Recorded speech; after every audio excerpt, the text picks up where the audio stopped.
नमस्कार मित्रांनो, तू ही रे माझा मितवा मालिकेचा आजचा भाग अगदी जबरदस्त असणार आहे. कारण की आजच्या भागामध्ये आता अर्णव आणि ईश्वरी आणि त्यांच्या टीमने संपूर्णपणे राकेशच्या विरोधात सगळं काही प्लॅनिंग केलेलं आहे. आणि राकेश आता कसा चेकमेट होणार आहे, आता कशाप्रकारे अर्णव एक एक स्टेप करत ईश्वरीच्या साथीने राकेशची वाट लागणार आहे, हे सगळं आपण आजच्या या भागामध्ये पाहणार आहोत. तर अर्णव हा तारा आणि शिर्केंसोबत त्या डॉक्टरच्या इथे हॉस्पिटलच्या खाली आलेला असतो. जो बोगस डॉक्टर असतो, तेव्हा अर्णव हा राकेशला भेटायला म्हणजेच कसं काय जाणार आहे ते सगळं आता तो यामार्फत कळवणार आहे. म्हणजेच आता तो सुरुवातीला शिर्केंना सांगतोय की शिर्के, तुम्ही एक काम करा, तुम्ही जर मी तुम्हाला फोन केला तरच वरती या आणि अलर्ट राहा. आणि त्याचबरोबर इकडे आता तो वरती डॉक्टरकडे येतो. आता डॉक्टर त्याला पाहतात आणि त्याला पाहिल्यानंतर त्यांना धक्काच बसतो. म्हणजे डॉक्टर म्हणतात की मिस्टर आणि मिसेस राजू शिर्के, तुम्ही इथे. तेव्हा मग अर्णव त्यांच्याशी हाय हॅलो न करता म्हणतो की तुमच्याकडे ना डॉक्टर जरा एक काम होतं आणि त्याच्यासाठी आम्ही इथे आलो होतो. तेव्हा मग डॉक्टर्स म्हणतात की काय, कसलं काम होतं मिस्टर राजू शिर्के? तेव्हा मग अर्णव म्हणतो की हो, मला तुम्हाला हेच सांगायचं होतं की मला ना म्हणजे राकेशने सगळं काही सांगितलं आहे. तेव्हा तो घाबरतो, त्याची चांगलीच तंतरते. डॉक्टर म्हणतो की काय, राकेशने काय सांगितलं? तेव्हा तो सांगतो की हो, त्याने मला सांगितलं की त्यांची ना मेमरी परत आली आहे आणि त्यांनी मला हे सांगितलं की त्यांचा ॲक्सिडेंट आहे ना तो तुम्ही घडवून आणला आहे डॉक्टर. डॉक्टर म्हणतो की काय राजू शिर्के साहेब, तुम्ही पण काय ऐकताय त्याचं? अहो, त्याचे मेमरी परत येणं हे तर अजिबात शक्य नाही आहे. कसं काय ते परत येऊ शकते मेमरी? तर इथे डॉक्टर हा अर्णवसोबत त्याला मारण्यासाठी डबल गेम करत सुरापुढे घेत असतो. तेवढ्यात अर्णवला तो मारायला येतो, मागे हात बाजूला करून. परंतु तेवढ्यातच अर्णव आता त्याची गचांडी धरतो आणि ईश्वरीला म्हणतो की मी सिंदर, पटकन शिर्केंना कॉल लाव. तेव्हा मग ईश्वरी शिर्केंना कॉल लावते आणि अर्णवने त्याचा गळा चांगलाच धरून ठेवलेला असतो आणि त्याच्या हातात जे हत्यार असतं ते पण खाली फेकून दिलेलं असतं. मग राकेशने हे सगळं केलं आहे हे माहीत होतं ना तुला, असं अर्णव त्याला विचारत असतो. परंतु तो म्हणत असतो की नाही साहेब, प्लीज थांबा, असं काहीही करू नका प्लीज, मी काहीच केलं नाही आहे. पण ईश्वरी फोन लावते की शिर्के लवकर वरती या. तेवढ्यात आता लगेचच शिर्के हे येतात आणि अर्णव म्हणतो की एक काम करा, हा एक मोठा आय विटनेस आहे, यामध्ये हा प्रूफ आहे की राकेशचं ॲक्सिडेंट खोटं होतं, त्याचे मेमरी लॉस खोटं होतं, त्यामुळे याला व्यवस्थित ठेवा शिर्के एका गोडाऊनमध्ये. आणि आणखी एक महत्त्वाची गोष्ट म्हणजे आपल्याला पोलिसांना इन्फॉर्म केलं पाहिजे, शिर्के म्हणतात. त्यावर लगेच अर्णव म्हणतो की नको शिर्के, असं जर केलं तर तो अलर्ट होईल आणि आपल्याला तेच नको आहे. त्या राकेशने अजिबात अलर्ट व्हायला नको आहे, नाहीतर सगळ्या गोष्टी प्रॉब्लेमॅटिक होतील. तेव्हा मग आता हे सगळं झाल्यानंतर ईश्वरीला तो म्हणायला लागतो की चल पुढे बघूया आपण काय करायचं ते.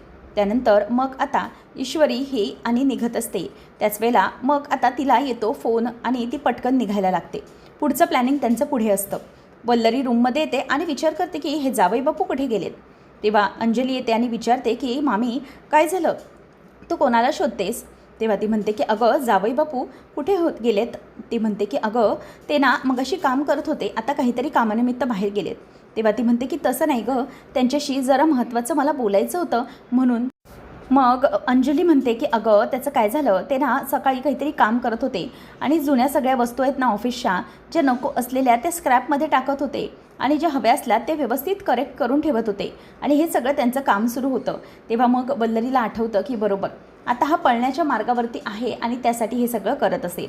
तेव्हा मग अंजली म्हणते की का गं, तुला मला सांगायचं नाही आहे का? म्हणजे असं काही आहे का की तुला मला सांगता येणार नाही आहे? तेव्हा मग वल्लरी म्हणते की अगं काय तू पण, म्हणजे ती म्हणते की का गं, म्हणजे मला तर कळत नाही आहे की असं काय आहे की तू त्यांच्याशी बोलू शकते पण माझ्याशी नाही. तेव्हा आता वल्लरी विचार करते की काय बोलू आता या मूर्ख बाईला मी, तिचा नवरा तिला फसवतोय, हे सगळं तो स्क्रॅपमध्ये देतोय, याचा अर्थ असाच आहे की तो पळून जाणार आहे लवकर आणि त्याने काय स्क्रॅपमध्ये दिलं आहे ते मला बघितलं पाहिजे.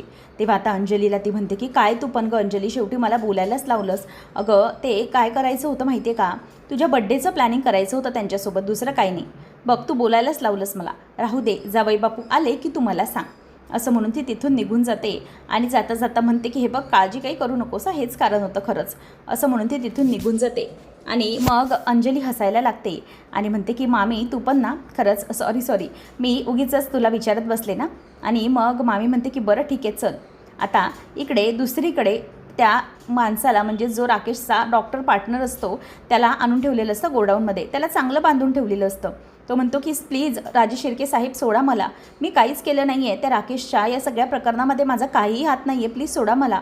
तेव्हा अर्णव म्हणतो की एक मिनिट, याला अजिबात सोडू नका, मी सांगितलं आहे तसंच करा, व्यवस्थित बांधून ठेवा आणि शिर्के याचं तोंडही बंद करून ठेवा, याला काहीही बोलता हा कामा नये, समजलं, हा एकमेव पुरावा आहे, त्यामुळे याला व्यवस्थित ठेवला पाहिजे. तेव्हा मग आता ईश्वरी म्हणते की अर्णव सर, आता आपण पुढे काय करायचं आहे, आपण पोलिसांना इन्फॉर्म करायचं आहे का? तेव्हा मग लगेचच तो म्हणतो की नाही, आपल्याला पोलिसांना इन्फॉर्म करून चालणार नाही आहे, कारण की तो अलर्ट व्हायला नको आहे. नंतर मग आता वल्लरी बाहेर येते आणि बाहेर येऊन पण बघते तर कुठेही राकेश नसतो किंवा त्याने काही स्क्रॅप वगैरे जाळलेलं नसतं.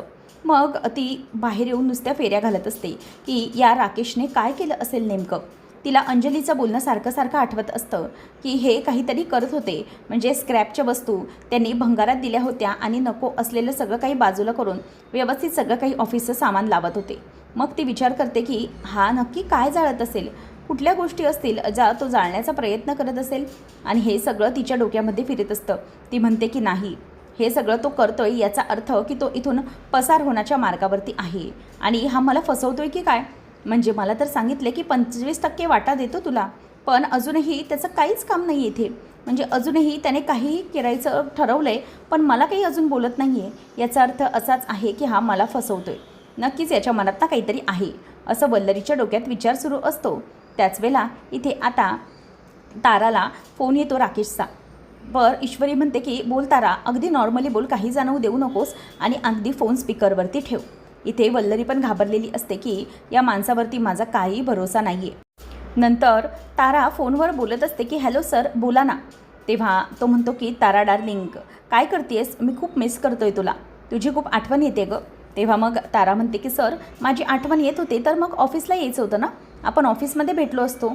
तेव्हा मग आता ती म्हणायला लागते की तो म्हणतो की हो ॲक्च्युली मी ऑफिसला येणार होतो गं, पण त्याचं काय झालं ना की माझं इथे महत्त्वाचं जरा काम होतं, ते निपटत होतो. बरं, एक काम करायचं आहे तुला, हां, एकदम कॉन्फिडेन्शियल काम आहे. तेव्हा ती म्हणते की हां बोला ना सर, काय काम आहे. तेव्हा मग तो सांगतो की तारा, तुला एक काम करायचं आहे, तू एक फायनल महत्त्वाचं काम कर माझं, ते म्हणजे की ना तू माझ्यासाठी उद्याची मलेशियाची तिकीट बुक कर. हे ऐकल्यावरती ती विचारते की वॉट, मलेशियाची सर, म्हणजे मला कळत नाही आहे, एवढं लांब. तेव्हा तो म्हणतो की हो तारा, माझं जरा महत्त्वाचं काम आहे, त्यामुळे तू तिकीट बुक कर. आता त्याचबरोबर ती विचारते की सर, म्हणजे मी मला हे सगळं काही इतकं माहिती नाही आहे, पण आपले ऑफिसमधले जे नेहमी असे ट्रॅव्हल तिकीट बुक करत असतील त्यांच्याशी मी कॉन्टॅक्ट करून तुमची तिकीट बुक करून घेऊ का. म्हणजे कसं आहे ना, ते ट्रॅव्हल फ्रेंडली असतात, या सगळ्या साईट्सबरोबर त्यांचे ऑलरेडी चांगले बोलणे असते, त्यामुळे मग त्यांना मी सांगू का, म्हणजे ते व्यवस्थितपणे बुक करू शकतील. तेव्हा तो म्हणतो की नो तारा, हे कोणालाही सांगायचं नाही आहे, हे फक्त तू करायचं आहेस, आणि मला सांग की माझी पर्सनल सेक्रेटरी कोण आहेस तू ना, मग तुलाच हे सगळं करावं लागणार आहे. आणि आणखी एक महत्त्वाची गोष्ट तुला सांगतो की या माझ्या जाण्याबद्दल अगदी कोणालाही माहिती नाही आहे, त्यामुळे तू हे कोणालाही सांगू नको, फक्त हे तुझ्यामध्ये आणि माझ्यामध्ये राहील, ओके. असं म्हटल्यावर आता ती म्हणते की ओके सर, चालेल. मग तो म्हणतो की बरं ठीक आहे, तू माझ्यासाठी तिकीट बुक कर, मग मी तुला लवकरच भेटतो आणि सरप्राईज देतो. असं म्हणून आता तो तिला भुलवतो आणि तेवढ्यातच आता ती तारा फोन कट करते आणि मग अर्णव म्हणतो की बघितलं, याचं भरपूर मोठं प्लॅनिंग अगोदरच झालं आहे.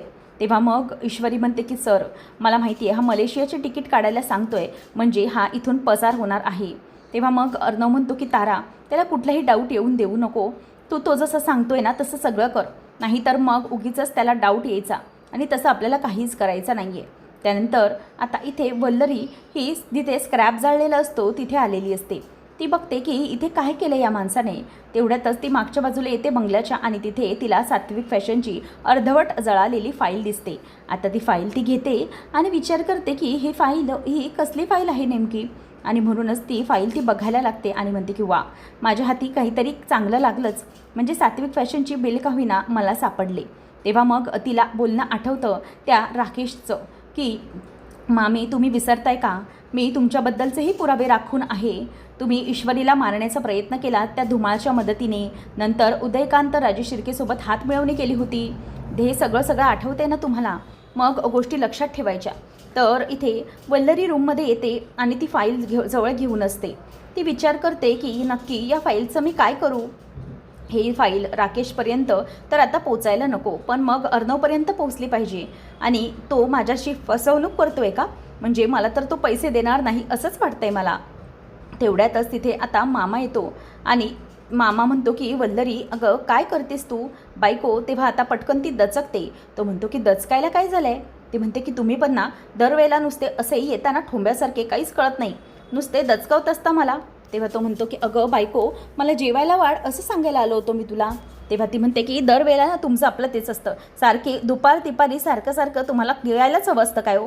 तेव्हा तो म्हणतो की अगं जेवण करायला नको का मग? मग ती म्हणते की बरं ठीक आहे, मी सांगते त्या ईश्वरीला तुमचं पान वाढायला. नंतर ईश्वरी आणि अर्णव रूममध्ये असतात. ईश्वरीला खूप चीड येत असते. ती म्हणते की अर्णव सर, मला ना खरंच खूप राग येतोय. आता असं वाटतंय ना की जाऊन त्या राकेशचं थोबाड फोडावं. त्याने इतकं घाण नाटक केलं आपल्यासोबत मेमरी लॉसचं, आणि अंजलीताईंना पण तो कसा अगदी सराईतपणे फसवतोय. खरंच त्याला काहीच कसं वाटत नाही आहे. मला आता तर असं वाटतंय की सगळं जाऊन सगळ्यांना सांगावं. खूप चीड येते आणि ती नुसती इथून तिथून फिरत असते. अर्णव म्हणतो की हो मिस इंदोर, आय नो तुला या सगळ्याची चीड येते. ती म्हणते की सर, म्हणूनच तर मला राग येतोय. त्याचं काय करू आणि काय नको असं झालं आहे. असं इतकं निर्दयीपणे कोण वागू शकतो सर? म्हणजे इतका त्यांच्यावरती विश्वास टाकला सगळ्यांनी, परंतु पुन्हा सगळं त्याने पुन्हा केलं, तसंच केलं. तेव्हा मग ईश्वरी देवाजवळ येते आणि देवाजवळ येऊन म्हणते की देवा, हे सगळं गणूपप्पा का घडवतोस तू? अशा माणसांना तू शिक्षा का नाही करत? पण किती काही झालं तरीही आता उशीर का होईना त्या राकेशला मी धडा शिकवणार. तो हे जे सगळं काही माझ्यासोबत वागतोय ना, यामध्ये मी त्याला अजिबात यशस्वी होऊ देणार नाही. राकेश, मी तुला सोडणार नाही आहे. ती आता डोक्याला हात लावून देवाकडे त्याची प्रार्थना करत असते. तेवढ्यात अर्णव मागून येतो आणि म्हणतो की मिस इंदोर, मला माहिती आहे तुला हे सगळंचं खूप चीड येते, पण तू प्लीज थांब, शांत हो. तेव्हा ईश्वरी त्याच्यावरती चिडते उलट आणि म्हणते की काय नेहमी शांत हो शांत हो. अर्णव सर, तुम्ही दुसरं काही बोलू शकत नाही का? फक्त जेव्हा तेव्हा हो ईश्वरी शांत हो, हो मिस इंदोर शांत हो. हो आहे मी ऑलरेडी शांत, पण किती शांत राहू? तेव्हा अर्णव म्हणतो की हो हो आय नो तू चिडली आहेस, पण जरा शांत हो. तेव्हा मग आता तो तिला गप्प करत असतो. तेवढ्यातच वल्लरी आता ईश्वरीला पान वाढण्यासाठी सांगण्यासाठी म्हणून वरती येत असते. स्वतः खाली असूनही ती पान वाढत नाही हे सगळं सांगायला ती ईश्वरीला येत असते. तेव्हा मग अर्णव ईश्वरीशी बोलत असतो आणि तिला सांगत असतो की मिस इंदोर, हे बघ तू माझ्यावरती चिड, परंतु प्लीज स्वतःला त्रास करून घेऊ नको. ईश्वरी म्हणते की सर सॉरी, माझं चुकलं, मी उगीचच तुमच्यावरती चिडत बसले, आय एम व्हेरी सॉरी. तेव्हा मग अर्णव म्हणतो की नो इट्स ओके.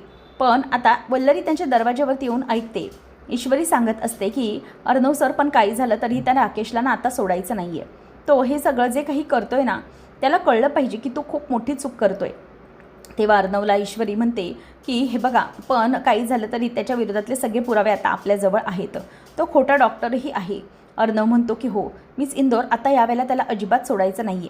तो हे जे काही करतोय ना, त्या सगळ्या गोष्टींमुळे तो आता जेलमध्ये जाणार आहे. तर हे बोलत असताना वल्लरीला धक्काच बसतो की बापरे, यांना तर त्या राजेशबद्दल सगळं काही समजलं की तो फसवतोय म्हणून. नंतर मग अर्णव बोलत असतो की मिस इंदोर, आता आपल्याकडे तो डॉक्टर आहे, शिवाय ताराकडेही सगळे एव्हिडन्स आहेत, त्यामुळे आपण लवकरात लवकर त्याची जी काही प्लॅनिंग आहे ती फेल पाडू शकतो. मग नंतर ईश्वरी म्हणते की अर्णव सर, आणखी एक महत्त्वाची गोष्ट ती म्हणजे की हा जो राकेश आहे ना, तो राकेश हा एकटा यात सामील नाही. त्याला कोणीतरी नक्की या प्रकरणात मदत करत असणार. मला तरी असंच वाटतंय की ना कोणीतरी त्याच्याबरोबर आहे. तो एकटा हे सगळं नाही मॅनेज करू शकत आहे, एखादी कोणतरी जवळची व्यक्ती आहे. तेवढ्यात मग आता पुन्हा फोन येतो अर्णवला आणि शिर्केंना तो सांगत असतो की हे बघा शिर्के, तुम्ही ना शांतपणे त्या डॉक्टरकडून सगळं काही माहीत करून घ्या. म्हणजे त्यांनी मिळून दोघांनी काय काय केलेलं आहे ना, ते सगळं तुम्ही माहीत करून घ्या. कारण की किती काही झालं तरीही या सगळ्या गोष्टी आपल्या हातून सुटायला नकोत. समजलं शिर्के? म्हणून सगळं सावध होऊन करा आणि त्याच्यावरती विशेष करून खास लक्ष ठेवा. हे सगळं आता अर्णव सांगत असतो. त्यानंतर मग आता ईश्वरी म्हणते की सर, आणखी एक महत्त्वाची गोष्ट, तो राकेश इतका मलेशियाला जाण्याचे तिकीट काढून आहे, म्हणजे त्याच्याकडे पैसे आले असणार का? पण हे पैसे आले तरी कसे? तेव्हा अर्णव म्हणतो की मला तर कुठल्या लोन किंवा पैसे गेल्याबद्दल काहीही अपडेट आलेली नाही आहे. मग नक्की याने काय गडबड केली असेल? ईश्वरी म्हणते की सर, असं नक्कीच काहीतरी गडबड असणार आहे. अर्णव म्हणतो की मला तेच तर समजत नाही आहे, हाऊज इट इज पॉसिबल, कारण की शिर्केनी बारीक लक्ष ठेवलं आहे सगळ्या ट्रान्झॅक्शन्सवरती. मग आता याच्याकडे ते पैसे आले तरी कसे? ईश्वरी म्हणते की सर, ही कोणतरी ना अगदी जवळची व्यक्ती आहे जी त्याला मदत करते, बघायला हवं कोण करतं हे सगळं. तेव्हा वल्लरी दचकते आणि म्हणते की नाही बाबा नाही, आता या राजेशला मदत करायला नको. जर 25 कोटी रक्कम मला देणार असेल आणि जर मी त्यामध्ये फसले तर अर्णवला तर अगदी खडानखडा त्याच्यासोबत माहिती आहे, मग नको, ही रिस्कच नको. जर इथेच राहिलो तर पुढे जाऊन कधीतरी मोठा डल्ला मारता येईल, पण आता त्या राकेशची जर मी साथ दिली तर त्याच्यासोबत मी पण अडकली जाईन, म्हणून नको.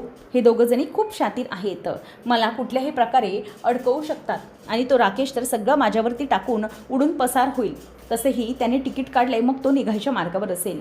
जाऊ दे, मी याच्यात न मिळालेलीच बरी, असं वल्लरीने एक उत्तम आणि डोक्याचा निर्णय घेऊन ती तिथून निघते.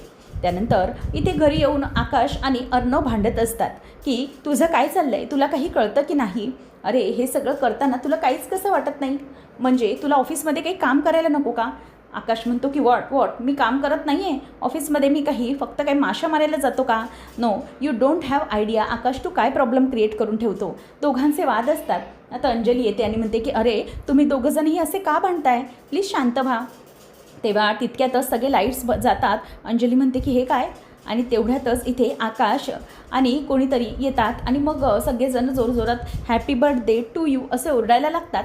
आणि तेवढ्यातच ईश्वरी आणि नमू तिथून केक घेऊन येतात. आता ते पाहिल्यानंतर अंजलीला हसायला येतं, कारण की तिला लक्षात आलेलं असतं की हे सगळं त्या दोघांसाठी सरप्राईज असतं आणि अंजलीसाठी बर्थडे सरप्राईज असतं. तेव्हा सगळेजण आता मिक्स होतात आणि अंजली म्हणते की बापरे, कसलं भन्नाट सरप्राईज दिलं तुम्ही, आणि खरंच तुम्ही दोघांनी काय भारी ॲक्टिंग केली हां. पण हो, तुम्ही दोघं भांडताना मला अजिबात योग्य वाटले नाही ना. तेव्हा लगेच अर्णव म्हणतो की नो दी, कधीच नाही. मग सगळेजण खूपच जास्त चांगल्यापैकी एन्जॉय करत असतात आणि केक ठेवल्यानंतर ईश्वरी म्हणते की ताई चला आता केक कटिंग करून घ्या. सगळेजण आलेले असतात. तेवढ्यातच आता ईश्वरी म्हणते की हे घ्या ताई, केक कटिंग करून घेऊन घ्या. तेव्हा अंजली म्हणायला लागते की अहो म्हणजे हे आले नाहीत अजून, हे कुठे राहिले? तेवढ्यात राकेश येतो, आलो मॅडम, अंजली मॅडम मी आत्ताच आलो, असं म्हणून आता तो तिथे धावत येतो आणि म्हणतो की खरंच अंजली मॅडम खूप खूप छान, आणि तुम्हाला वाढदिवसाच्या हार्दिक शुभेच्छा अंजली मॅडम. तेव्हा ती धन्यवाद असं त्याला बोलते. नंतर मग अर्णव म्हणतो की ताई कसं वाटलं तुला सरप्राईज? तेव्हा ती म्हणते की हो खरंच खूप छान वाटलं मला हे सरप्राईज. तुम्ही दोघांनी असे वाद घातले ना, मला तर बाबा एका पॉईंटला भीती वाटायला लागली की तुम्ही दोघंजणही नक्की करताय तरी काय. तेवढ्यातच आता तो बोलायला लागतो की बघा आपण सगळेजण खूपच जास्त एन्जॉय करतोय ना. तेव्हा अर्णव म्हणतो की चल दीदी आता तू केक कट करून घे. तेव्हा मग ती केक कट करते आणि केक कट केल्यानंतर सगळेजण तिच्यासाठी हॅपी बर्थडे असं गात असतात. ते सगळं लांबूनच बघत असतो त्या लोकांचं काय सुरू आहे.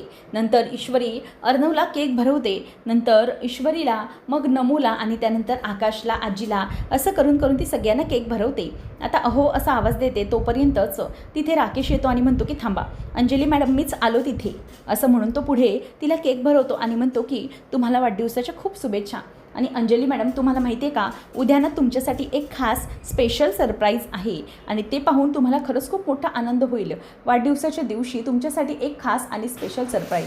आता हे ऐकल्यानंतर अंजली गालातल्या गालात हसत असते आणि म्हणते की काय हो तुम्ही पण, कशासाठी ते सरप्राईज आणि असायला हवं? तेव्हा तो म्हणतो की नाही अंजली मॅडम, ते तर असायलाच हवं ना, सरप्राईजशिवाय मजा काय आहे, खरंच खूप मोठं सरप्राईज आहे तुमच्यासाठी. तेव्हा आता अर्णव गालातल्या गालात हसतो, कारण त्याला सरप्राईज काय आहे ते अगदी माहीत असतं. की तेवढ्यातच अंजली ही त्याच्याकडे बघते आणि तेवढ्यात त्याचा आता मेसेज येतो, म्हणजेच ताराचा मेसेज येतो की तुमचे तिकीट बुक झालेत. तेव्हा तिकीट बुक झालेत हे मेसेज पाहिल्यानंतर राकेश म्हणतो की तुला काय माहिती आहे बावड बायको, तुझ्यासाठी कसलं सरप्राईज असणार आहे ते. अगं तुझ्या वाढदिवसाच्या दिवशी मी सगळ्यांना फसवून इथून निघून जाणार आहे, मोठा डल्ला मारून मलेशियाला कायमचा, असं म्हणून आता तो खुश होत असतो. त्याच वेळेला इथे आता अंजली ही म्हणते की अर्णव काय झालं, तू शांत का? तेव्हा तो म्हणतो की ताई ॲक्च्युली मी पण तुला उद्या एक मोठं सरप्राईज देणार आहे आणि जे तू कधीही एक्सपेक्ट केलं नशील, आयुष्यातलं तुझ्यासाठी खूप मोठं सरप्राईज असणार आहे. आता हे म्हणते, लगेच अंजली म्हणते की बापरे, म्हणजे माझा उद्याचा दिवस फुल ऑफ सरप्राईजेस असणार आहे. तेव्हा मग सगळे म्हणतात की हो अंजली, तुझा उद्याचा वाढदिवस हा एकदम अविस्मरणीय असणार आहे, असं मामा म्हणतो. तर सगळेजण आपापल्या खोलीत जातात आणि नंतर राकेशची कशी वाट लावायची याचा विचार इथे आता मामीच्या डोक्यात चालू असतो. आणि त्यामुळे मामी आता वॉचमन झोपलेला असतो त्याच वेळेला त्याच्या वॉचमनच्या इथे ज्या काही किल्ल्या लावलेल्या असतात घराच्या किंवा गाडीच्या, तर त्यातली अर्णवच्या गाडीची किल्ली ती घेते आणि अर्णवच्या गाडीकडे ती येते आणि जी अर्धवट जळालेली जी राकेशची फाईल असते ती फाईल सात्विक फॅशनची ती आता अर्णवच्या साईड सीटवरती ड्रायव्हिंग सीटच्या बाजूलाच ठेवून देते. आणि मग ती ठेवल्यानंतर वल्लरी विचार करते की तुझा खेळ संपला राकेश उर्फ राजेश. तुला काय वाटलं आता लवकरात लवकर तू हे सगळं विसरून जाशील की तुला ह्या सगळ्यामध्ये डल्ला मारायचा होता. तुला माहीत नाही आहे आता ही जर फाईल अर्णवने उद्या बघितली तर तुझी उलटी गिनती सुरू झाली. आता वल्लरी गपचूप मागे जाते आणि नंतर मग राकेश हा घराच्या बाहेर येतो आणि मनामध्येच विचार करत असतो की चला आता आपलं काम होणार. उद्याचा दिवस या घरातला माझा शेवटचा दिवस असणार आहे. अंजलीच्या वाढदिवसाच्याच दिवशी बावड बायकोच्या मी सगळ्यांना फसवून इथून निघून जाणार आणि मग मलेशिया गाठणार. तेव्हा ती वल्लरी येते आणि हळूच वॉचमन झोपलेला असतो तेव्हा अर्णवच्या गाडीची चावी अगदी जागेवर ठेवून देते. नंतर मग राकेश म्हणतो की चला आता नवा देश आणि नवं सावज, पुढे वेलकम बॅक टू मलेशिया असं म्हणून तो खूप खुश होत असतो. तर अंजलीला सकाळी अर्णव रूममध्ये घेऊन जाऊन तिच्या डोक्यावरती हात ठेवून म्हणतो की ताई माझ्यासोबत चल, तुला एक सरप्राईज आहे. तेव्हा मग ती म्हणते की मी पढेन रे चिंटू हळूहळू. तेव्हा मग तो म्हणतो की नो मी तुला पडू देणार नाही आहे ताई, डोंट वरी, चल माझ्यासोबत असं म्हणून आता तो तिला हाताला धरून घेऊन येत असतो. नंतर मग अंजली ही अगदी चाचपडत पुढे पुढे चालत येत असते. तेव्हा अर्णव म्हणतो की हिअर वी गो, आपण पोचलो आहोत. तेव्हा मग तिच्या डोळ्यावरची बोट काढतो आणि त्यानंतर मग आता त्यांचे लहानपणीचे जे काही सगळे फोटोज असतात ते सगळे फोटो त्याने कोलाज करून भिंतीवरती लावलेले असतात आणि ते पाहिल्यावर अंजली खूप खुश होते. ती म्हणते की चिंटू अरे आपले सगळे लहानपणीचे फोटो आहेत ना रे, आणि happy birthday to the best beautiful sister in the world असं लिहून ठेवलेलं असतं. तर हे सगळं पाहून त्याला खूप मोठा आनंद होतो. तो म्हणतो की ताई कसं वाटतंय तुला? तर तिच्या डोळ्यात आनंदाश्रू येतात. मग सगळे फोटो अगदी ती निरखून पाहत असते. ती म्हणते की चिंटू हे आपल्याला मिळालेलं अवॉर्ड मी माझ्या हातून तुला मिळावं असं तुला वाटत होतं, प्रिन्सिपल आणि मी दिलं होतं. त्यानंतर हे आपले सगळे काही मजा मस्तीचे बाकीचे अनुभवलेले क्षण, वा चिंटू खरंच खूप छान केलं आहेस. तेवढ्यात राकेश येतो. ती म्हणते की अहो बघा ना चिंटूने किती छान लहानपणीचे आमचे सगळे फोटो एकत्रित करून लावलेत ना, किती बरं वाटतंय. तेव्हा मग आता ती अर्णवजवळ जाते आणि म्हणते की चिंटू सिरियसली खूप सुंदर सरप्राईज आहे हे माझ्यासाठी, कारण की इतके आपले लहानपणीपासूनचे हे जे सगळे फोटोज आहेत ना, हे फोटोज मला आठवतही नव्हते पण तू ते लक्षात ठेवून सगळे लावलेस. तेव्हा मग आता आजी म्हणायला लागते की खरंच तुला माहिती नाही आहे अंजली, अगं हे सगळं डेकोरेशन केलं आहे ना ते चिंटूने रात्रभर जागून केलं आहे बरं का. तेवढ्यातच आता लगेचच ती म्हणते की हो खरंच खूप सुंदर आहे हे. मग त्याबरोबर ईश्वरी म्हणते की नुसतं अर्णव सरांनीच नाही बरं का, पण आकाश सरांनीही सगळे जुने फोटो शोधण्यामध्ये आणि मिळवून देण्यामध्ये अर्णव सरांची खूपच साथ दिलेली आहे. त्यांनी पण खूप मदत केली अर्णव सरांना. तेव्हा मग आकाशकडेही ती आनंदाने बघत असते. आणि नंतर अंजली म्हणते की रिअली मला माहीत आहे माझे हे दोन्ही भाऊ ना खरंच खूप गुणाचे आहेत, कोणालाही नजर नको लागो माझ्या भावांना कोणाचीही असं म्हणून आता ती खूप खुश होत असते. आणि अंजलीचा तो हसरा चेहरा पाहून अर्णवही तेवढाच जास्त आनंदी असतो. पुन्हा एकदा अंजली येते आणि म्हणते की खरंच खूप क्यूट आहे माझे आणि त्याचे हे सगळे काही स्पेशल क्षण. आणि मग ते बघत असताना तेवढ्यातच अंजली म्हणते की ही खेळणी, ही लहानपणीची माझी डॉल, ही पण किती छान जपून ठेवली आहेस अय्या, किती गोड आहे ना ही, अजूनही पाहून मला माझं बालपण आठवतं, किती छान आहे ती. तेव्हा मग आता अर्णव म्हणतो की ताई आता फक्त याच्यावरतीच आनंद मानू नकोस, तुला काय करायचं हे तुला माहिती आहे का? तेव्हा मग ती म्हणते की नाही चिंटू आणखी काय करायचं आहे रे मला. तेव्हा आता तो म्हणतो की हे आता डॉल बाजूला ठेव, बाकी बघ तुला आणखी काय करायचं ते, हे बघ तुझ्यासाठी ना एक सरप्राईज आहे. तेव्हा मग ती म्हणते की चिंटू आणखी कोणता आता सरप्राईज. तेव्हा मग तो म्हणतो की हे बघ तुझ्यासाठी हे खास सरप्राईज धर. आता त्याने तिला एक ग्रीटिंग दिलेलं असतं. ताई आपण कितीही मोठे झालो ना तरी आपण कायम छोटा चिंटू आणि छोटी अंजली कायम भेटले पाहिजेत. आणि ताई तुला माहीत नाही आहे आजपर्यंत कोणत्याही अशा गोष्टी असतात ज्या मी कोणासोबतही शेअर करू शकत नाही, त्या फक्त मी तुझ्यासोबतच शेअर करू शकतो. पी खेळताना पडल्यावरती लगेच माझ्यासाठी धावत येणारी, मला कायम प्रोटेक्ट करणारी, मी न बोललेले समजणाऱ्या माझ्या ताईला वाढदिवसाच्या खूप खूप शुभेच्छा. You are the already best one and always will be, असं म्हणून आता त्याने तिच्यासाठी खूप असं छान लिहून ठेवलेलं असतं. आणि ते वाचत असताना अंजलीच्या डोळ्यामधून अगदी पाणी यायला लागतं आणि ती रडू लागते आणि म्हणते की चिंटू, हे सगळं लिहिलेस तू माझ्यासाठी, खरंच मला खूप इमोशनल व्हायला झालं आहे चिंटू. आणि ती येऊन आता अर्णवला मिठी मारते आणि म्हणते की थँक्यू सो मच चिंटू, असं म्हणून आता ती त्याला मिठी मारून रडायला लागते. त्याच वेळेला आता हे सगळं होत असताना अर्णव तिच्याकडे बघतच राहिलेला असतो. अंजलीलाही खूप बरं वाटत असतं. अंजली म्हणते की चिंटू, हे सगळं तू केलं आहेस ना, मला खरंच खूप स्पेशल वाटतं आहे. Thank you so much Chintu. आणि हे सगळं जर आई असती तर तिला हे सगळं पाहून खूप आनंद झाला असता. दोघंही खूप खुश असतात. तर आता राकेश हा गालातल्या गालातच असतो आणि म्हणतो की काय यांचा मेलो ड्रामा सुरू आहे, कधी संपतोय ना काय माहिती. नंतर ईश्वरी म्हणते की झालं का ताई, आता आणखी एक बाकी आहे, आणखी बघायचे तुम्हाला, ते ठेवा आणि हे बघा. तेव्हा मग आता ती हातामध्ये घेते आणि म्हणते की काय हे आता आणखी एकच मिनिट, असं म्हणून ती आता ते घेते आणि म्हणते की अरे, ही तर स्क्रॅप बुक आहे, ही मी आणि चिंटू आम्ही दोघांनीही मिळून बनवलेली होती. खरंच ही स्क्रॅप बुक मला अजूनही आठवते. चिंटू आणि मी अगदी लहान लहान क्षण यामध्ये लिहून ठेवायचो. तेव्हा मग वल्लरी विचार करत असते की हे सगळं मरू दे सेलिब्रेशन, पण त्या अर्णवने गाडीमधली जी फाईल आहे अर्धवट जळालेली राकेशची, ती पाहिली आहे की नाही कोणास ठाऊक. आता तिला तेच काहीच कळत नसतं. तेवढ्यातच आता अर्णव म्हणतो की ताई, तुझ्या आहे लक्षात अजून ही फाईल, आणि ईश्वरी म्हणते की हो मग, आणि अर्णव सरांनी आठवणीने ठेवली आहे. तेव्हा अंजली म्हणायला लागते की सिरियसली मला ना ही लक्षातच नव्हती रे स्क्रॅप बुक, म्हणजे आपण इतकं सगळं करायचो, या सगळ्या लहानपणीच्या आठवणी माझ्या मेंदूतूनच निघून गेल्या होत्या आणि आता मात्र तुझ्या बरोबर लक्षात आहे. तेव्हा आता ती एक एक गोष्ट काढते आणि म्हणते की मी आणि चिंटू आम्ही दोघांनीही इथे सगळ्या काही गोष्टी लावून ठेवल्या होत्या आणि आईने पाहिल्या होत्या. नंतर ही 10 रुपयाची नोट म्हणजे आमच्या दोघांची ही पहिली कमाई, आणि ती मिळाल्यानंतर आम्ही दोघांनीही आईच्या फोटोजवळ ठेवली होती आणि मग इथे लावून ठेवली होती. खरंच किती सुंदर मोमेंट्स आहेत हे सगळे, बघा हो, असं म्हणून ती आता त्या राकेशला दाखवते. पण त्याला काडीचाही इंटरेस्ट नसतो. तो मनातच म्हणत असतो की काय चाललं आहे यांचे फालतूगिरी, म्हणजे नुसते रडारड नुसती चालू आहे, कधी हे संपणारे नाही यांचा फॅमिली मेलोड्रामा काय माहिती. तुम्ही सगळेजण बसा रडत, मी काय करणार आहे याचा तुम्हाला पत्ता पण नाही आहे. तर इथे आता अंजली म्हणत असते की थँक्यू सो मच, म्हणजे चिंटू, आजचा माझा हा वाढदिवस ना अगदी मेमोरेबल आहे. खरंच खूप खूप थँक्यू, खूप छान केलंस माझ्यासाठी तू हे सगळं, आणि या सगळ्या गोष्टी मी खूप मनात ठेवल्यात. तेव्हा मग पुढच्या भागामध्ये आजीला आणि बाकीच्या सगळ्यांना घरामध्ये जो गॅसचा धूर असतो त्याने चक्कर आल्यासारखी होते आणि ऐन अंजलीच्या वाढदिवसाच्या वेळीच त्यांना सगळ्यांना आता चक्कर येते, आणि या सगळ्याचा करता धरता असतो तो म्हणजे राकेश. आता सगळे चक्कर येऊन खाली पडलेले असतात. तेवढ्यातच आता राकेश हा दरवाजा उघडून घरामध्ये येतो. त्याने सगळीकडे ते गॅसने गुदमरून सगळेजण गुदमरलेले असतात आणि सगळे आतमध्ये येत असतात.